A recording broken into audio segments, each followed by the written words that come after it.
सहना भवतु सहनौ भुनक्तु सह वीर्यङ्करवावहै तेजस्विनावधीतमस्तु मा विद्विषावहै। ॐ शान्ति शान्ति शान्तिः। ॐ शन्नो मित्रः शं वरुणः शन्नो भवत्वर्यमा शन्न इन्द्रो बृहस्पतिः शन्नो विष्णुरुक्रमः। नमो ब्रह्मणे नमस्ते वायो त्वमेव प्रत्यक्षं ब्रह्मासि त्वमेव प्रत्यक्षं ब्रह्म वदिष्यामि ऋतं वदिष्यामि सत्यं वदिष्यामि तन्मामवतु तद्वक्तारमवतु अवतु माम् अवतु वक्तारम्। ॐ शान्ति शान्ति शान्तिः।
So last class we saw how this Bhisha has to be understood, because here we are not talking about a judgmental God, right, who's sitting and judging us and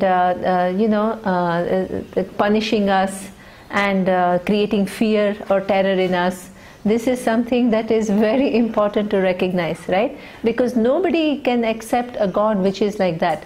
In fact, the reason why in Europe there is a great decline in Christianity is because even though God is said to be all compassion and loving, but it is portrayed as a very highly judgmental God, right? So that means He'll watch you, and if you come to Him, then He will give you eternal heaven, and if you kind of don't come within His fold, then He will judge you and put you in eternal hell. Okay? So this kind of a logic, most of the people then say, why do I need a God like that who's highly judgmental? Okay? So we are here again not talking about that. And that day, I think the first day Nirav asked this question that why you create fear in others, that if you do something now, something you have to pay in the future. Okay? So it creates fear in people. Okay. So here what we have to understand is that we are not talking about a person who's other than us, who has a certain will, who has control over us, and he is going to kind of judge us according to his whims and fancies. Okay? We are not talking about if that is a God, he is not worthy of my worship. Okay? We are talking about that presence. Now that presence, why the word Bhisha is used? Okay? That presence, if I don't incorporate in my life, I will not get what I'm looking for, right? At the level of dharma, I can always choose to act from my very short-sightedness and my short-term gain. I'm free to do it, but there are consequences. Okay? So that means that the Lord doesn't have any kind of intention behind making you suffer. It happens to be in form of a law. If you go in keeping with certain laws, you are rewarded. Okay? If you, using your own free will, disregard the knowledge that is given to you and go from your own vision of the world okay, then there are consequences, like cause and effect relationship.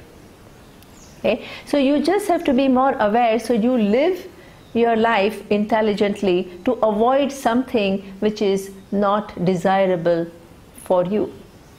Okay? And there is no intention attributed to the law. No laws have any intention. Okay? So that is something which is important to understand. But I have to guide my life. If I understand the laws of gravity, I will not go up and then just kind of start walking when the roof ends. I'm using that law intelligently to help myself. Okay, so that I don't fall and I hurt myself. The more I understand about the world, the better I am able to navigate my life to get what I'm looking for. Okay? The other reason for showing this analogy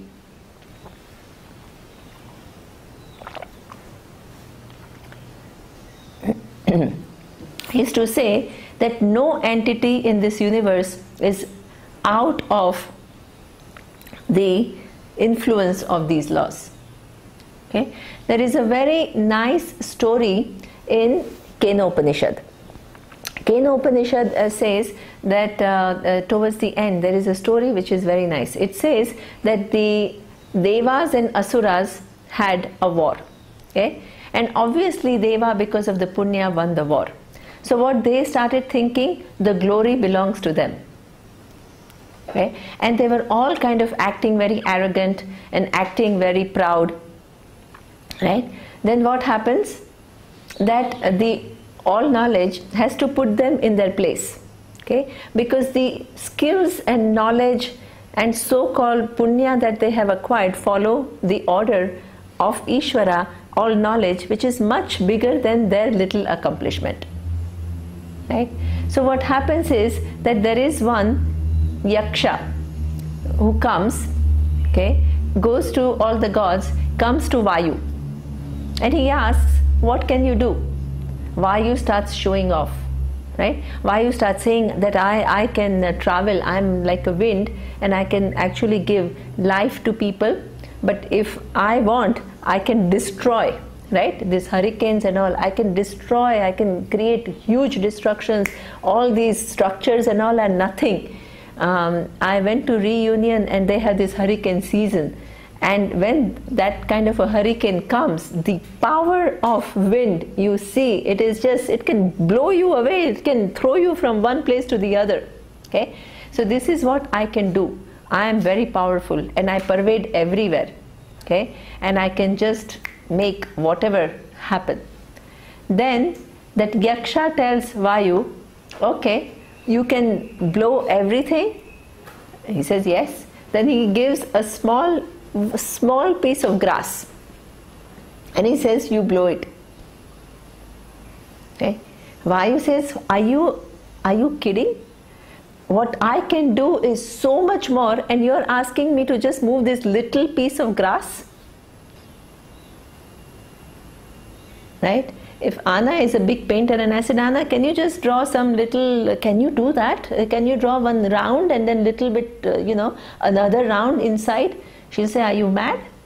Any child can do that, right? You don't need to be an artist to do that.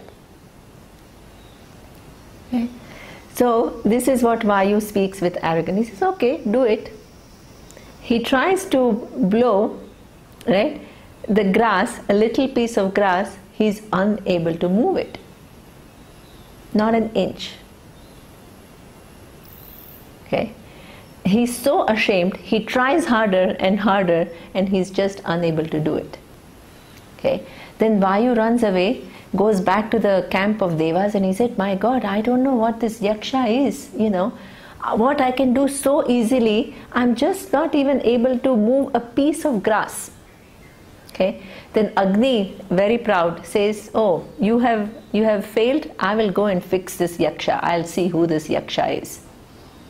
Okay. Agni comes to Yaksha and Agni says, then the Yaksha again asks, who are you? He says, I'm Agni. So what can you do? He says, oh, I can light up a fire which can provide warmth to people. It can provide light. It can do very useful things. It can, enable people to read, to see. I'm indispensable. It can enable people to cook. So many functions I have as a fire. I'm used in yajna as a conveyor. But if I get angry, then what I can do? I can burn things. Right? You have a fire. Sometimes you see forest fire. It is just one thing after the other. In California and all, you see sometimes on TV, and you feel that everybody is watching these forest fires and nobody can do anything. With all this technology and all this knowledge and every seeming control that we have over nature, they all just watch it going in the very advanced states of California and all these forest fires, just burning things. Okay? So this is said, this is all I can do. Yaksha again gives him this same piece of grass and says, okay, all this you can do, wonderful, burn this. Again, Agni, out of one's own pride, just laughs. Yaksha says, no, do it. Okay? He tries to burn it, nothing happens. Okay? The Agni is totally astonished. It says, how come I, who can do all this, is just not able to burn a small little piece of grass? Okay? Goes back. Everybody goes to Indra, the lord of all the devas. They said, there is this weird person who's out there. He's challenging us, and he's giving a challenge which seems like a ridiculous challenge to us. Right? But we are unable to do what the Yaksha is asking us to do. Indra says, let me go. Okay. He goes, and Yaksha says, who are you? Indra says, I am the king of all gods. Everything that happens, all the devatas, they follow me. I am their boss. I am the ruler. Whoever says, everybody that is here goes by my command. Okay. He says, okay, then if everything is under your control, gives one more challenge. Okay, make this grass. You think wind is under your control? Agni, the fire, is under your control? Do it. Indra cannot do anything. Indra is astonished. Indra is very, very also embarrassed. Okay. What he thought, the glory which belongs to me, actually doesn't belong, it's a borrowed glory. Okay. But Indra is little clever. Okay. Instead of running away, he stays there. And he does namaskara, and he tells Yaksha, please teach me, tell me, explain to me, how is this possible? He doesn't run away out of shame or out of confusion or out of feeling, embarrassed. This is where Yaksha makes Uma appear. Uma is in form of knowledge. Okay? And that Uma gives the teaching to Indra. What is the teaching? Tat Tvam Asi. You are that cause of the universe. Okay? But you, the individual, at a relative level, is governed by all knowledge which is much bigger than your own capacities. You as an Upadhi, we have seen Upadhi, right? One entity. You may think you are much bigger than the others. May be true. Right? But every talent, every skill, every power that is given to you is within the laws of Ishvara. Nobody is outside the scope of these laws.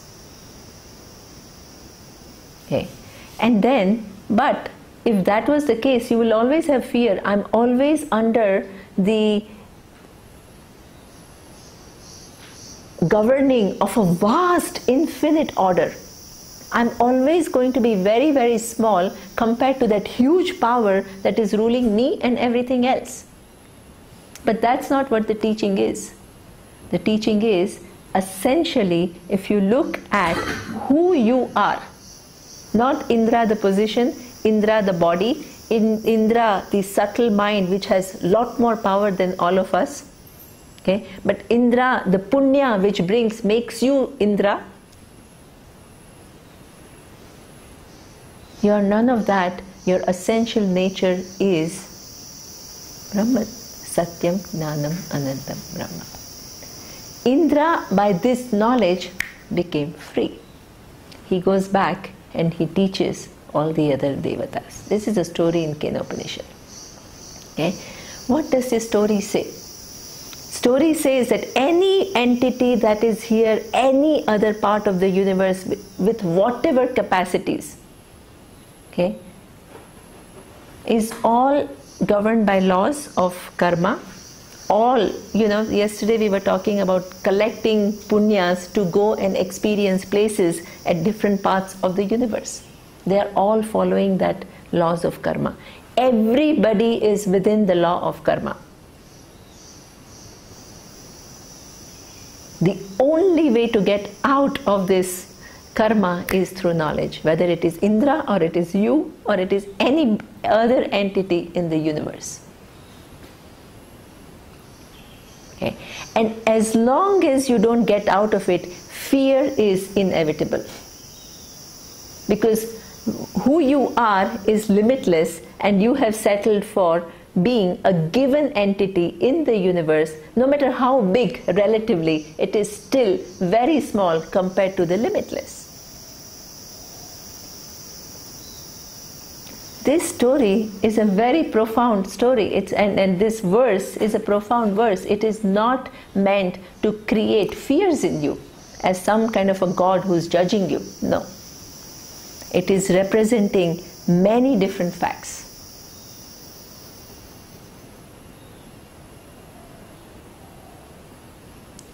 Okay, so that has to be understood. Then the next set of analysis, which seems like a very long paragraph, has only one central idea. Okay, so the other thing is, okay, now fear.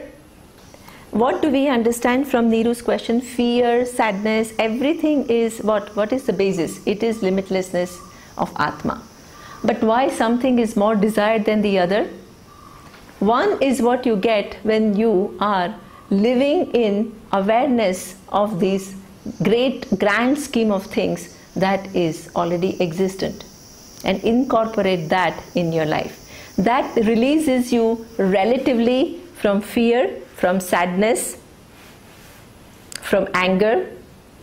Okay? It makes you a relatively healthy person. But that relative we are not satisfied with. It will not totally eliminate. Okay? The only way to totally eliminate is a total shift of paradigm about who you are. You are not one entity who is subject to all of this.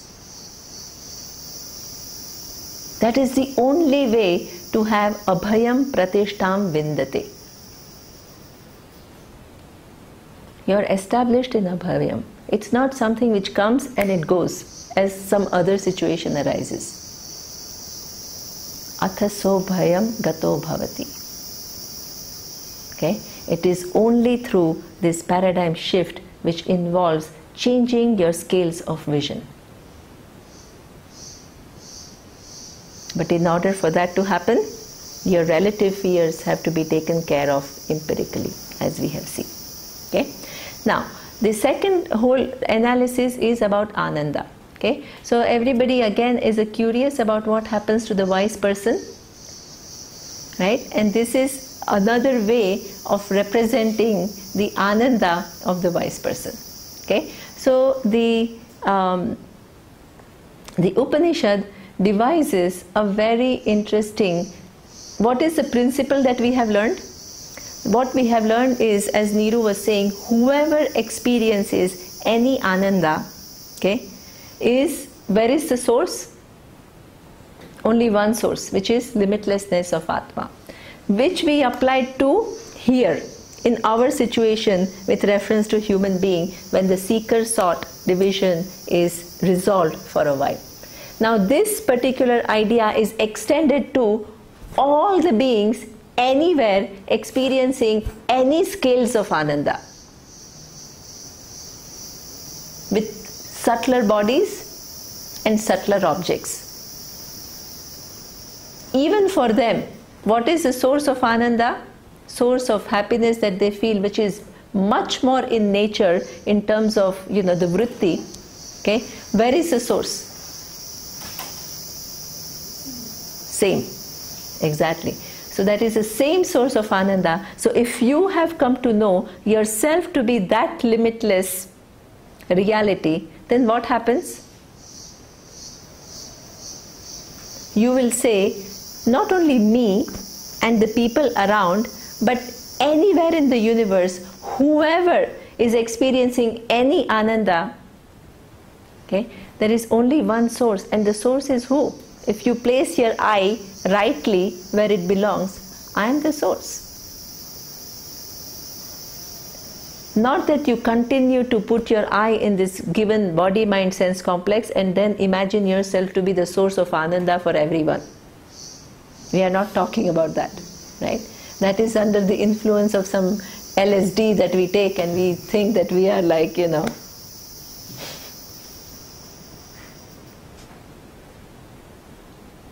Okay.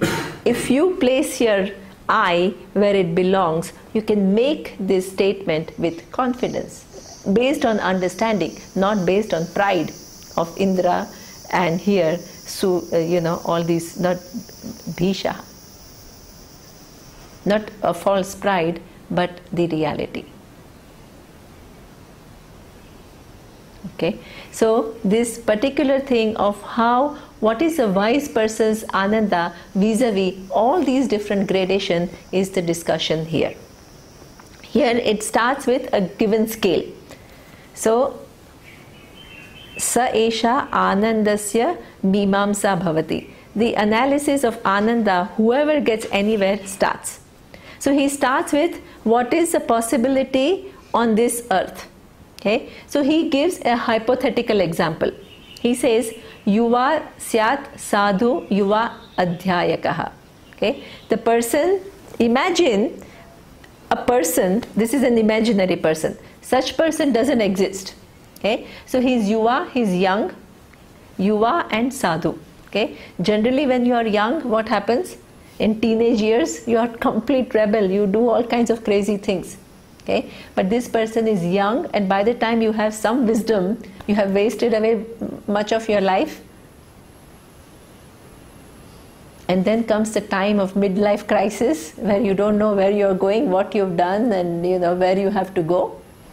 Then you start aging, and then all kinds of aches and pains and all kinds of discomfort start kicking in. And then one day the life is then all deteriorating capacity of your senses, your mind begins to forget things, and one day you're gone. Okay? Here it is a young person who is sadhu, who is wise. One understands, he's inquiring, right? He is a kind of a good human being, generous, caring, compassionate, loving, all these good qualities that the person has. Okay, yuva adhyayakaha ashishto dradishto balishtaha. Okay, so the person has all the skills. Okay,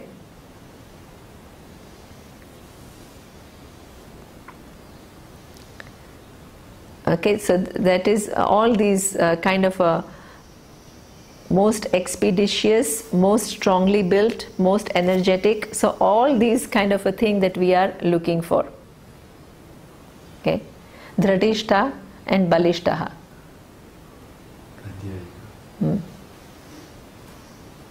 Okay, Balishtaha is somebody who's strong.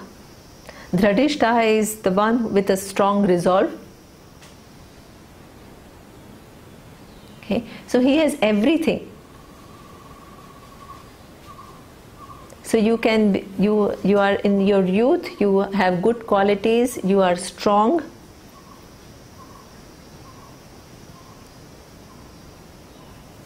You have all the good values with you. You are a person of, great resolve. And not only that, all this you can have, but you can be a pauper. Here he says, Tasya iyam prithvi sarva vittasya purna syat. Imagine this person, okay, who has not only all these qualities, but all the wealth that is possible on this earth. So many times, you have power, but you don't have that much wealth. And you have wealth, but you don't have much power. Okay? By the time you accumulate power and wealth, you are old. So to combine, or you have no wisdom, to combine all these possible things, it is impossible. Right? But this is an imaginary kind of a thing which is the highest possibility within human life. Okay? So that is 1 unit of Ananda in this Mimamsa of Ananda. Let us assume that all that is possible which is impossible for any one of us to get, that is 1 unit of Ananda. And all that, he says, Shotriyasya, okay, so eko manusha anandaha, okay, so that is Teye shatam manushaha anandaha, okay, so that he says the wise person gets instantaneously. We have seen in the beginning, Sarvan kaman samashnute, so oshnute sarvan kaman saha brahmana vipaschiteti. We did a huge analysis of the person gets everything that is desired simultaneously. It is not by the same process, not by the process of me, the desirer, who has to get a given object of desire for which I have to do a sankalpa, a resolve. Then I have to perform an action, then I have to get it, then I have to make an effort to retain it, right? That, not by that process, everything simultaneously. By how? By knowing my truth. Similarly, all this Ananda which is possible within the human life, okay, in one shot I get. How? Not by experientially experiencing something which is extraordinary in degrees or scales, okay, but by knowing that anybody on this earth who experiences any Ananda, okay, Satyam Gnanam Anantam Brahma is the source. Shotriyasya cha kamahatasya. He is a Shotriya. He knows the Shastra. He has understood where I needs to be placed. And kama hatasya, sarvan kaman ashnute. Not somebody who has inhaled or annihilated his kama. We are not talking about destroying your desires or anything. The capacity to desire that is given to you is used to its maximum possibility. Jignasa, Gnatum Icha, desire to know the truth. Having known, the entire puzzle of the creation is solved.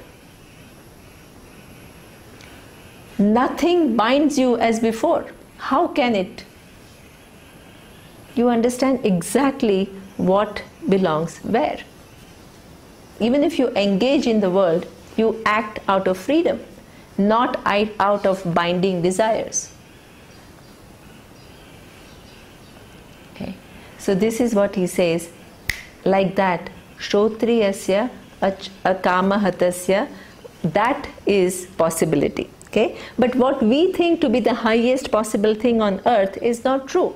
We have other spheres of experience where the amount of happiness that is experienced is much more. So the entire sequence of all different lokas and all the different people who are living in different lokas is given here.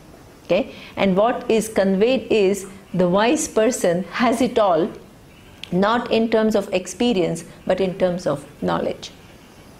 In terms of experience, human mind is designed to have only experience only that amount of happiness. It's impossible to go beyond that. For that you need different subtler mind and subtler objects. This is why when Arjuna wanted to see Vishwarupa of Lord Krishna, he says, I will give you Divya Chakshu. With your human eye, it is impossible to capture the entire cosmos, right, with human eye. So he gives him, he reprograms his eyes to a much larger thing where he could actually see what all that is going on. Everything simultaneously, all the things are taking place all simultaneously. Whether you capture it or not, it is there. So even a wise person is born with a given mind. What, in terms of experiential happiness, what that person can experience is going to be limited by this mind. Okay? But this kind of again is talked about in term, that's why everywhere Shrotriyasya akamahatasya. The person sees the relativity of becoming Deva, of Gandharva, Pitruloka. He's not going for any of that. He's going that from which each one derives its happiness. Okay? So that we will see in sequence what are all the sequence. From human, Teye Shatam Manusha Anandaha Sa Ekaha Manushya Gandharvana Anandaha. That highest possibility which is within a human life, which is this person, 1 unit of Ananda. Okay? You are the person who's young, who's brilliant, who has good qualities, who is strong, right? 100 times than that is Manushya Gandharva. There is a loka which is Manushya Gandharva, and they have 100 times of this highest possibility. So you can imagine the scale. Okay? And that Manushya Gandharva, what he gets is Shrotriyasya cha akamahatasya. The person gets by knowledge. Sitting in under one tree, by figuring out, the person gets it. Okay? Now, in the hierarchy of many different beings, he says, what Manushya Gandharva get, Teye Shatam Manushya Gandharvanam Anandaha Sa Ekaha Deva Gandharvanam Anandaha. The 100 times of Manushya Gandharva is what Deva Gandharva get.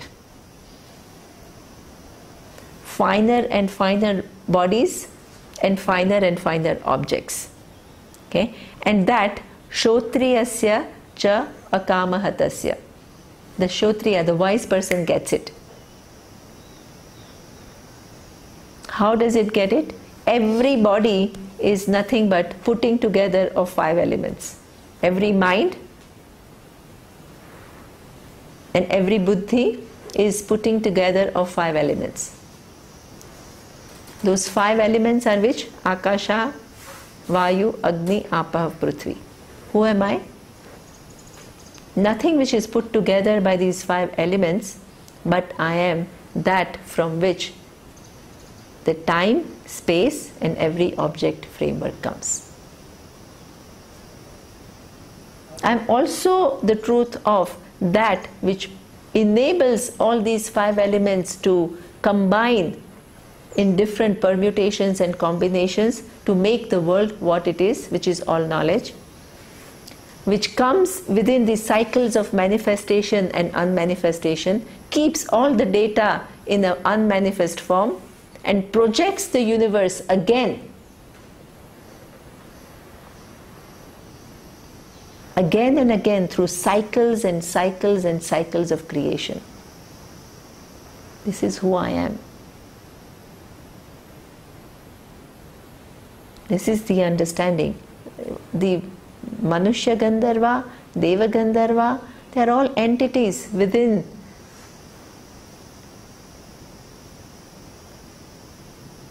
all knowledge, and I am the very truth of that. Okay. Then from Deva Gandharva, Teye Shatam Deva Gandharvanam Anandaha Sa Eka Pitrunam Chiraloka Lokanam Anandaha. Okay. 100 times of Deva Gandharva, there is the Ananda of Pitru Chiraloka Loka. Okay. So that means that there are all these gradations. We have talked about 7 worlds and all the different entities within those worlds. Okay. So they experience 100 times more, and that the Kshotriya and Akamahata gets it through knowledge. Teye Shatam Pitrunam Chiraloka Lokanam Anandaha Sa Eka Ajana Janam Devanam Anandaha. Okay. So now again higher than Pitru is Ajana Jana. Okay. And that is, they get 100 times more. Shrotriyasya cha Akamahatasya. The person sitting under the tree, that person gets it through knowledge. Okay. Now it goes on. Teye Shatam Ajana Janam Devanam Anandaha Sa Eka Karma Devanam Anandaha. 100 times of Ajana Janam Deva is 1 unit that is enjoyed by Karma Deva. Okay. Ye karmana devana piyanti shotriyasya cha akamahatasya. At every level, what is repeated is shotriyasya cha akamahatasya. Okay. If you are not exposed to the tradition, you imagine some kind of a extraordinary ananda, bliss that people, the wise person is totally blissed out at all times.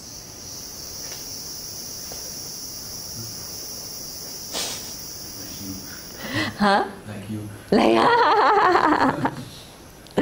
So there is no such thing called being blissed out, right? We are not talking about experiential ananda. We are talking about one fact, knowing which. There is a very beautiful sentence in Chandogya Upanishad, which we did last time. Okay? There is this Shvetaketu who goes to Gurukulam, and his father asks, did you ask your teacher? He is very proud also, where he thinks that he knows everything. Right? The father asks his son, did you know one reality, knowing which everything is as well known? The son is amazed. He says, by knowing one thing, you don't know everything. How is it possible? So the son, in his arrogance, says, oh, there is no such knowledge. I don't see any knowledge by knowing which you know everything. And even if there is, my teacher must not have known it, because if the teacher knew it, certainly the teacher would have taught me. I was a very good student. Okay? After expressing all his pride and conceit, which is misplaced, his buddhi, he is clever. He rethinks and he asks his father, because he knows his father is not an ordinary person. He asks his father, is there any knowledge? From a definite conclusion, there is no such knowledge. It is not possible. Or, my teacher did not know it. All your own conclusions, born out of your own me. 2. Is there any knowledge? Like that. Tell me more about it. Then he goes to his father.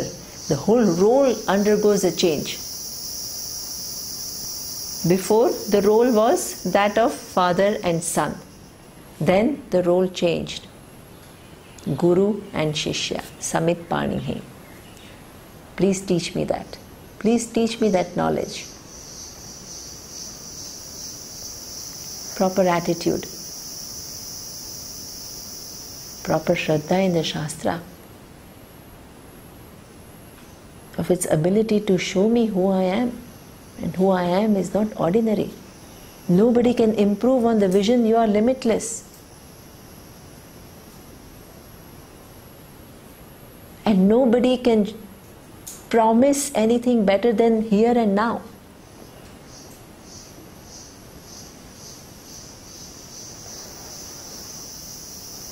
Okay.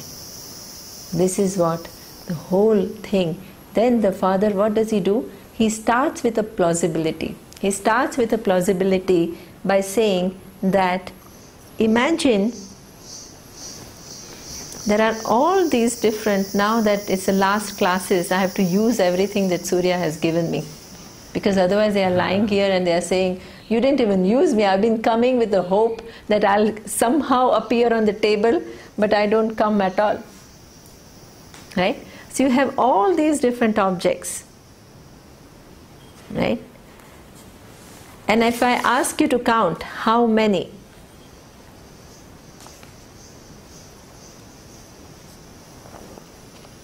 How many? 5. When you count, the father says to the son, not me to you. The father says to the son that obviously if you count the forms, how many are there? 5. Right? But if you count the clay, how many? 1. Only 1. Do you need to destroy the pot and this little diya and this little plate and this big pot to understand that all that is here is clay?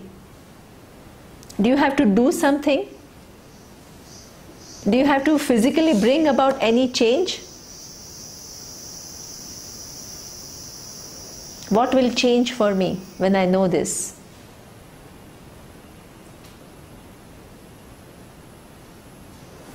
Do you have to do anything?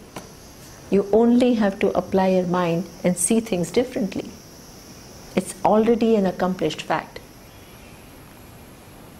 You're not doing anything to bring it all, cutting and put it all together and put it back into the lump, and then you'll have some other pots who will say, oh, but I'm there. So you'll have to quickly put them also back into lump, and they keep on coming.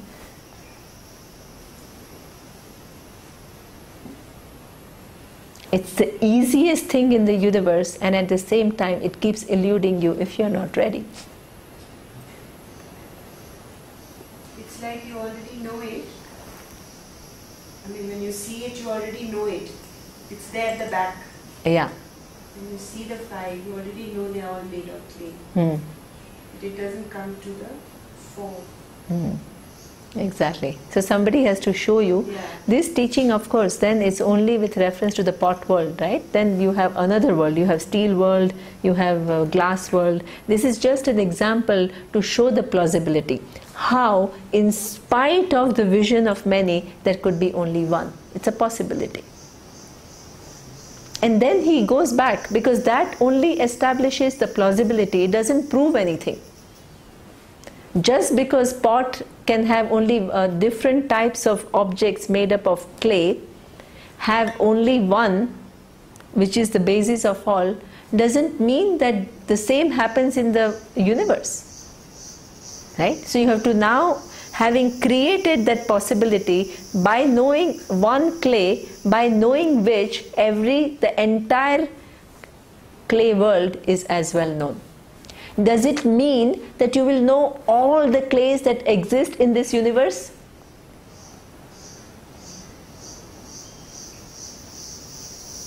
And human being can have so much creativity. You go to museums and kind of shapes they create didn't exist before. And they can go on creating more and more and more. And you'll never be able to count at any given point in time how many clays are there or how many objects made up of clay are there.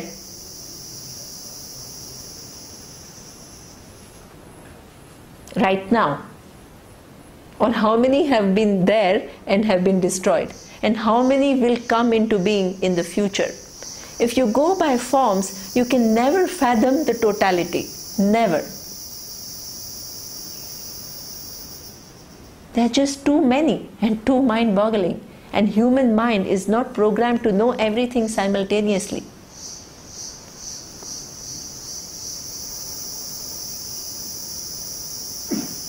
But human mind is given the capacity to know one thing that counts.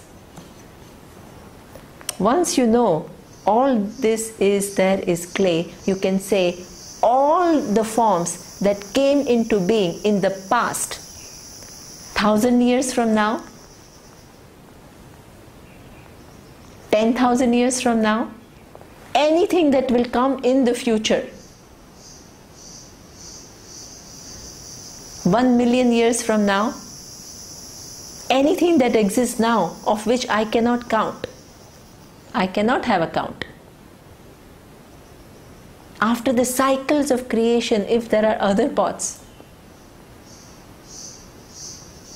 the whole possibility within the clay world you can solve here and now by knowing one thing.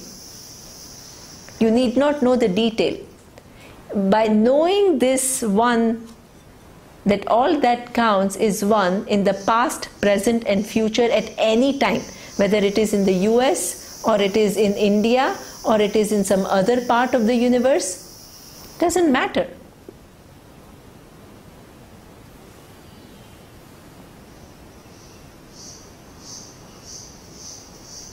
You have solved the whole thing here and now through your knowledge. And that doesn't mean you have the knowledge of details. That difference will always remain.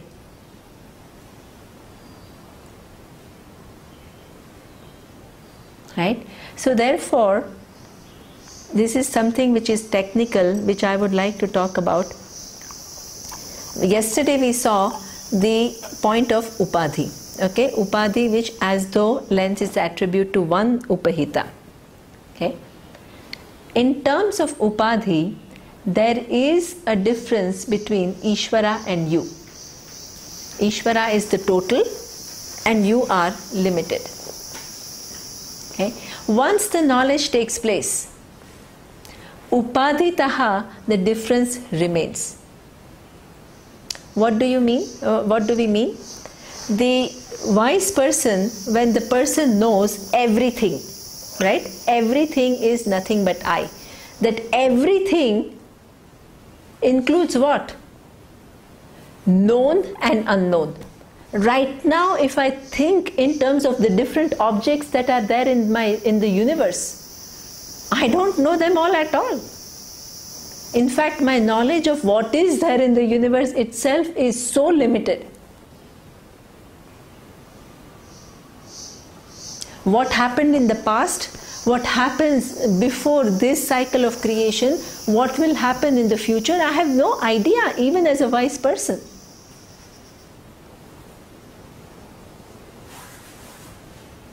But I can know one thing, anything that can exist is within time and space and a given object.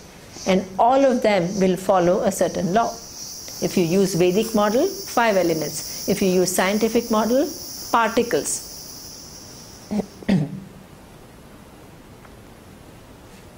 There is no other possibility.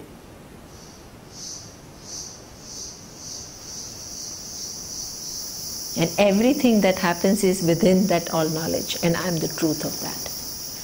So that means I am Sarvagnya, I know I am consciousness, existence, and which is limitless, within which all these different forms come into being. I am Sarvagnya, but with reference to my upadhi, my body, mind, sense complex, I am still Alpavit.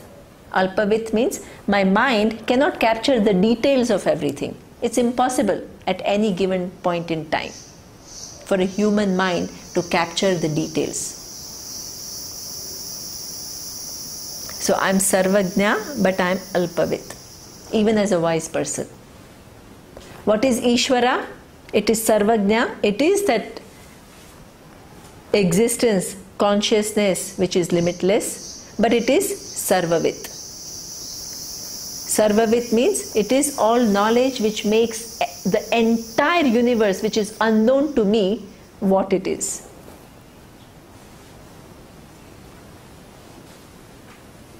Like in the case of wave, after understanding the truth of I is nothing but water and truth of ocean is nothing but water, but in terms of form, the difference remains. As long as the wave form is there. But both are understood to be relative and one is the truth. So the wise person knows my individuality is relative, the total which includes the entire universe, which has specific details of everything of how it should be, is also relative, and they both depend upon one absolute, which is Brahman. Jiva, a wise person, Sarvajna Alpavit. Ishvara, Sarvajna Sarvavit. Alpajna, Alpavit, Sarvavit. Difference that will remain even for the wise person. Where is the point of resolution? Sarvajna, Sarvajna. In that there is only one. Right? So here when we are talking about Ananda, we are not talking about actually experiencing everything that every other entities are experiencing here. We are not talking about that. This is where if you don't have proper person who teaches you the Upanishad and you start reading the translation, you will have ideas of fear, you will have ideas of one God who desired and created the universe. You will have ideas of, this wise person experiencing Ananda of everybody that is experiencing. You see the kind of glaring mistakes that you can make when you think that you can just read this book and you can know the translation. It's impossible. You need a teacher. Not just any teacher who speaks out of one's head.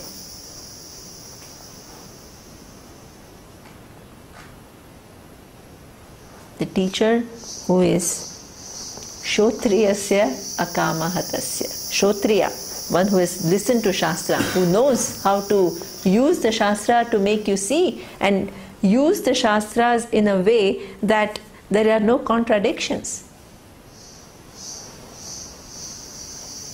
Okay, goes on, it says, Karma Devanam Anandaha Sa Eko Karma Eko Devanam Anandaha Shotriyasya Cha Kamahatasya. Now Karma Deva is 1 unit of 100 unit of Karma Deva Ananda is 1 unit of Indra Ananda. Okay, whatever Indra gets is again borrowed from all knowledge, and who I am is the truth of all knowledge. Okay, Teye Shatam Indrasya Anandaha. Indra is also a relative position within this hierarchy. Sa Eka Bruhaspate Anandaha.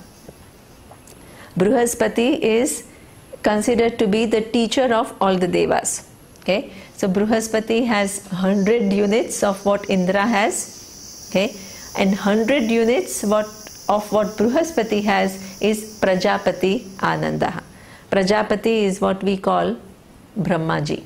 Okay, in the hierarchy we call Prajapate Anandaha Shotriyasya Cha Akamahatasya Teye Shatam Prajapate Ranandaha Sa Eko Brahmana Anandaha Shotriyasya Cha Akamahatasya. Okay, then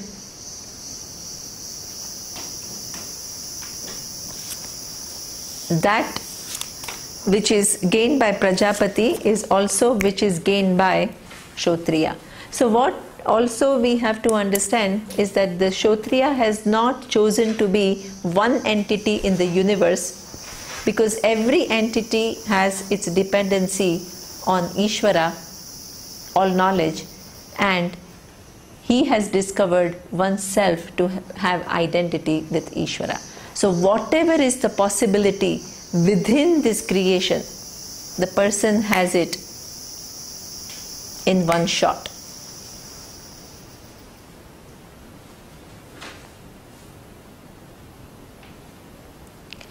Now, very often, as I had said, there is a tendency for a human being to retain one's I where it belongs, right? And then project all this. So it is totally a misplaced understanding, right? I continue to think that I am this person, then I think that I am the source of Ananda for everyone, or I am experiencing the Ananda of anybody which is a possibility within the universe. Okay? That identification with this given entity and then superimposing all this greatness is madness. This is why in the past Vedanta was given extremely selectively. They were very careful about who to unfold Vedanta to. Many times what happened is a person came to a teacher to learn Vedanta, and the teacher kind of made an assessment, the capacity of the person to understand. Because if you're operating from some real, a totally subjective this thing, you can use this Vedanta to totally imagine something and become further subjective rather than more alive to realities. So what he would do, he would assess, and if he finds that the student is not ready, he would say, if he is in the north, the teacher, he would say, you go all the way to south, you go to Rameshwaram and you come back. I'll teach you, it's okay, but you, from Himalayas, you go to Rameshwaram. What happens? You start walking in those days from Himalayas all the way to the southern tip of India. Very likely that if you are not ready for it, you will get fascinated by something, right? Then that will take you forward. You see somebody, you start, then you fall in love, then you like this person, then you want to have family, then you settle down somewhere in Madhya Pradesh or in Gujarat. Then all this Vedanta has gone, right? Then you start then you have to earn, then you have to raise children, then you have to, so it's all gone. So many possibilities, because if you have not assessed properly, if you are not ready, you will get very drawn to something else very easily. Now, the teacher is very clever. He didn't say, no, I will not teach you because you don't deserve it, you are not ready. He just said, I'll teach you, you go and you come back. Okay? There are many stories in Yoga Vasishtha like that, no? That you do something, then you start one whole big samsara, right? And then you kind of come back, where you said, my God, you created this whole thing just being here. So this is how we get drawn to different things if we are not ready. The danger of giving Vedanta, and this is why people say, oh yeah, it has been kept as a secret. The nature of knowledge is such that it has to be given responsibly. You can't just go and start giving. And the teacher has to assess the eligibility of a student. Otherwise, instead of helping the person, you do harm to that person. Okay. But the point is that we always love to say that, oh, in those times people were so restrictive in terms of their knowledge and they didn't give it out. And we always put blame on these people, these brahmanas who were like so, But there is some reason behind that. Okay. And now let us say We don't follow that. We don't follow. We make it available to everyone. There is no restriction, either by caste, by gender, by nationality. It's open to everyone.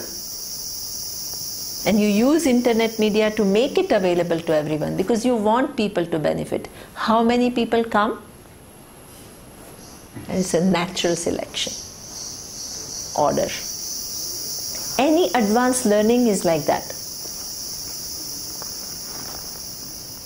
You see how many people go to undergraduate classes and how many go to PhD classes.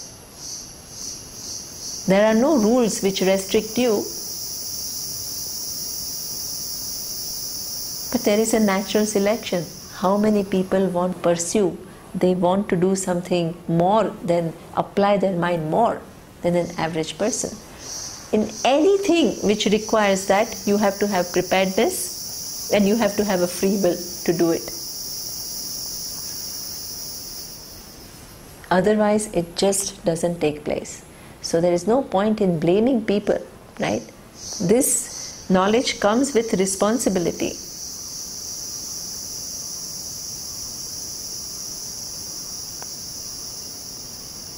Of course, there are certain conventions which can be re-looked at. There is no doubt about it. But it is something which is a responsibility of the teacher. You know, every Ivy League and all, they all have admission criteria. They don't just like that, just say, okay, now whoever wants to come. No. You have to prove yourself to be eligible for this knowledge. Any knowledge.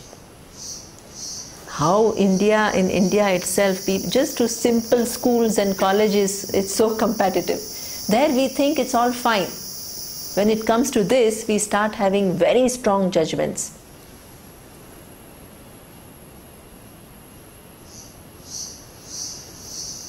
Okay. This is the greatest possible gain that a human being or any entity in this universe can have.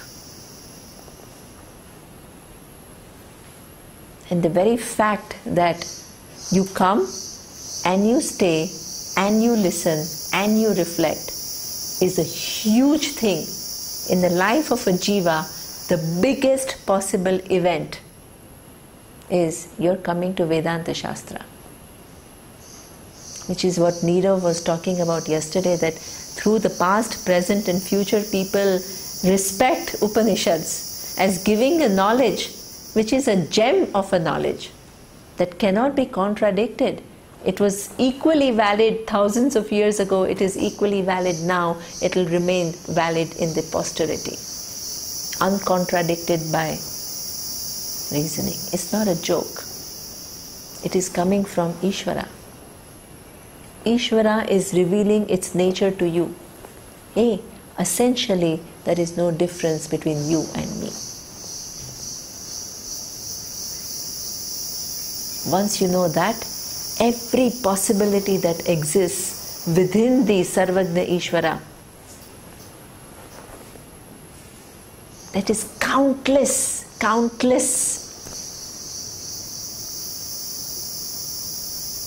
and constantly changing, very dynamic. What the universe will be like in 200 years from now, we can't even imagine what it will be like in terms of forms. But it will still remain Akasha space framework, the time-space framework, and still the different permutations and combinations of particles or Panchamahabhuta that will remain. Okay. So, Shrotriyasya cha ka amahatasya, to avoid this particular problem of your taking yourself to be one individual and superimposing that I'll get happiness of everyone, the wise person, the next verse of the Upanishad says something which we will see next time.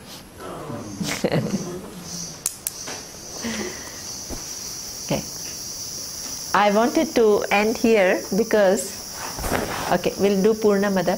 Om Purnamadav Purnamidam Purnat पूर्णमुदच्यते पूर्णस्य पूर्णमादाय पूर्णमेवावशिष्यते